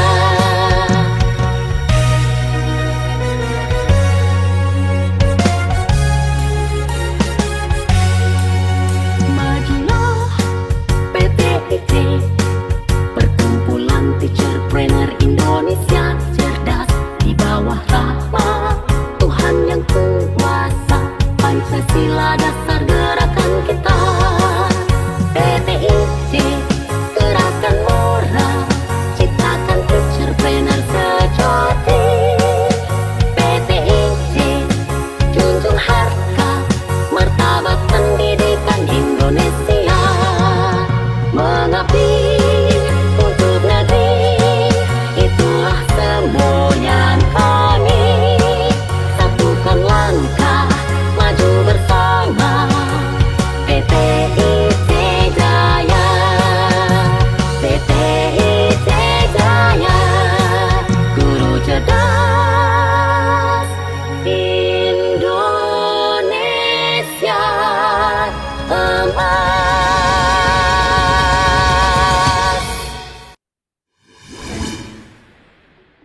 Universitas Sains dan Teknologi Komputer Stekom punya modal besar berupa ide-ide baru yang dapat direalisasikan dalam menjalankan industri kreatif.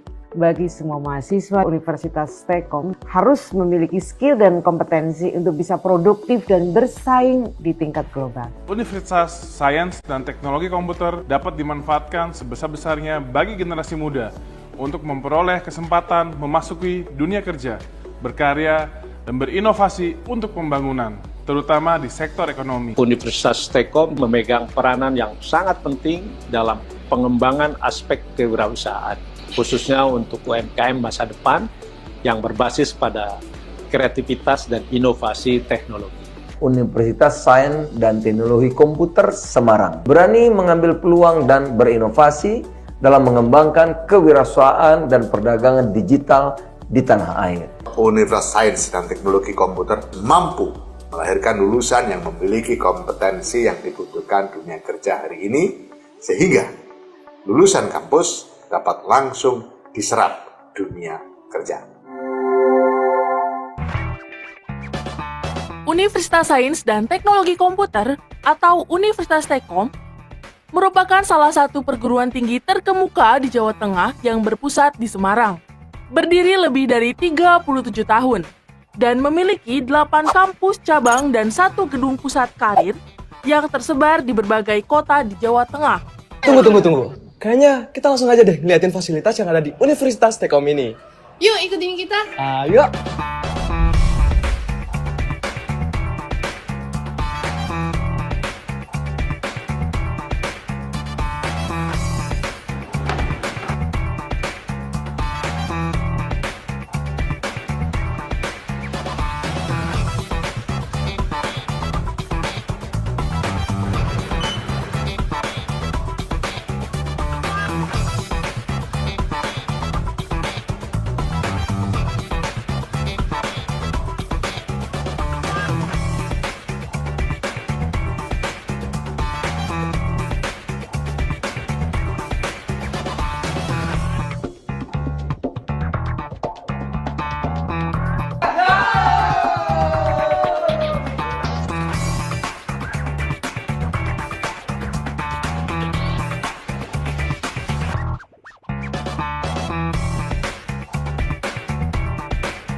Kuliah sambil bekerja atau bekerja sambil kuliah merupakan kebanggaan bagi 6.000 lebih mahasiswa aktif Universitas Stekom. Sebuah prestasi yang selalu meningkat dan terbukti. 90% mahasiswa Universitas Stekom sudah memperoleh pekerjaan dan sukses di dunia kerja dan wirausaha sebelum diwisuda. Universitas Stekom juga memiliki kerjasama eksklusif dengan Toploker.com, platform pencari kerja yang mendapat penghargaan juara 1 Startup for Industry 2022 dari Kementerian Perindustrian. Universitas Stekom juga aktif bekerja sama secara internasional dan berteman baik dengan berbagai universitas terkenal mancanegara. Berikut adalah lokasi kampus Universitas Stekom yang tersebar di Jawa Tengah.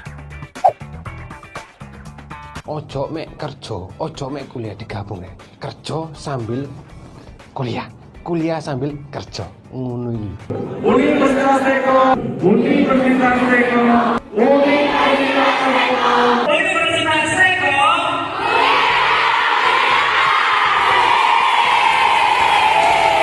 Universitas Stekom kuliahnya menyenangkan.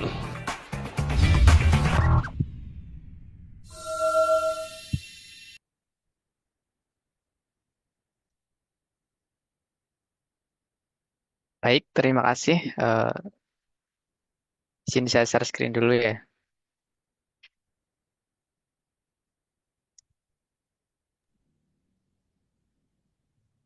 Apakah sudah muncul, Bu? Ya. Di sini sudah ada 43 penanya ini ya. Langsung saja kita undi untuk pemenang yang pertama. Selamat kepada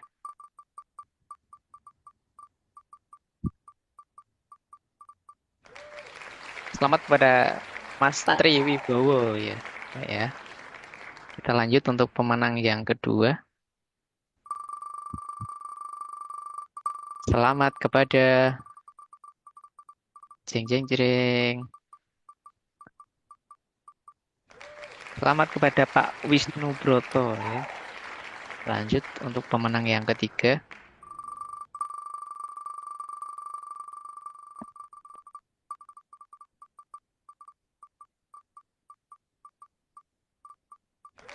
Selamat kepada Mbak Hanate dari YouTube. Lanjut untuk pemenang yang keempat.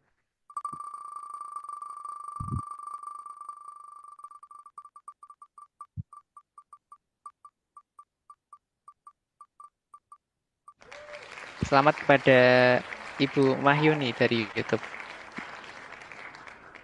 Terakhir ya.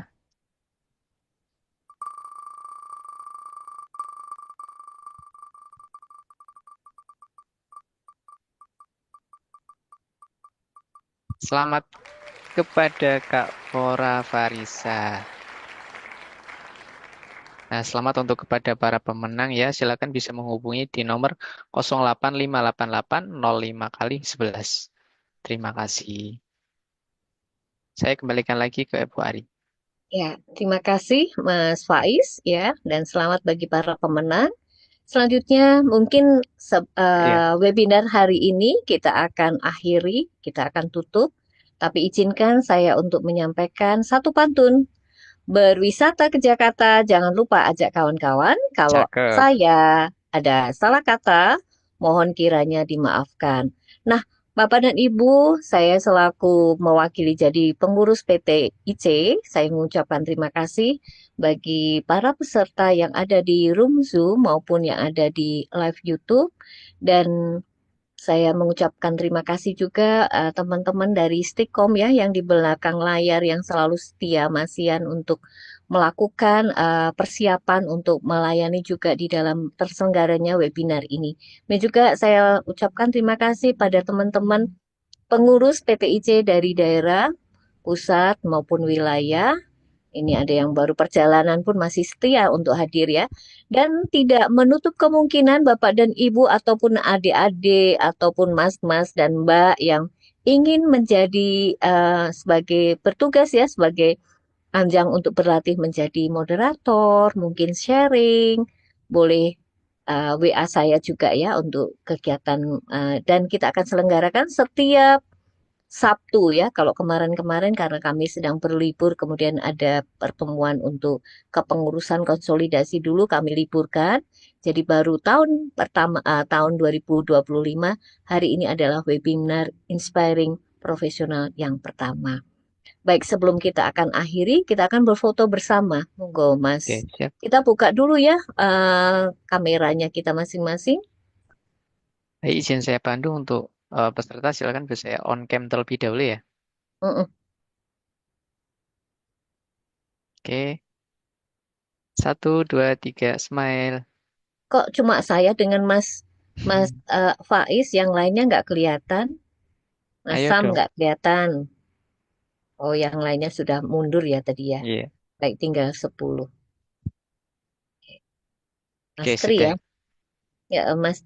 Oh, nomornya yang mana tadi? Mas Tri Wibowo tadi bertanya ini. Oke, nanti saya share. Ya, dari Bogor ya. Enggak. Baik, kita tutup ya. Monggo saya Iya, kembalikan Bu. pada host. Siap. Baik, terima kasih kepada peserta yang sudah join webinar hari ini. Semoga materinya dapat bermanfaat. Saya sebagai host Zoom mengucapkan mohon maaf yang sebesar-besarnya apabila ada salah kata. Terima kasih kepada Bu Ari. Terima kasih. Silakan yang ingin live bisa live. Ya. Himne ya, kita putarkan Iya, live siap. himne.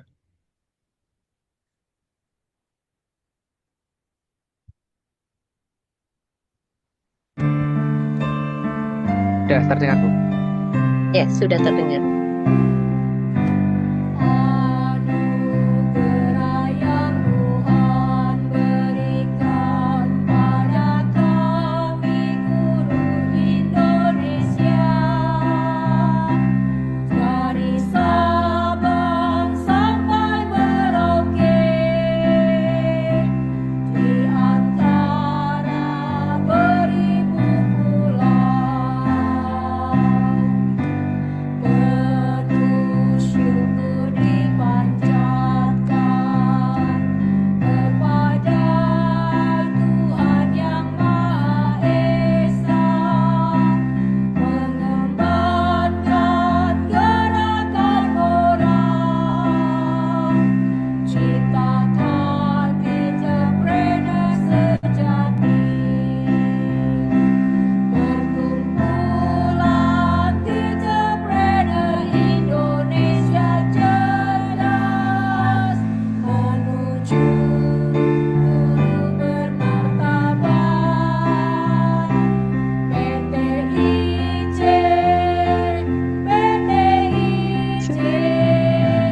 kami bersama, kami bersatu. PT IC, berjuang bersama capai tujuan.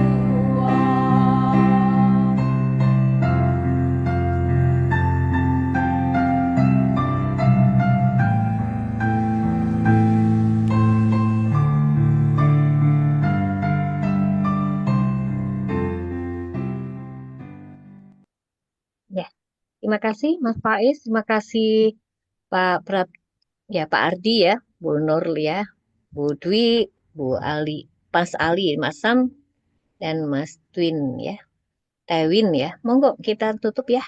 Selamat berlibur. Selamat malam minggu Mas Faiz. Selamat weekend, Bu. Monggo. Izin saya end ya, Bu.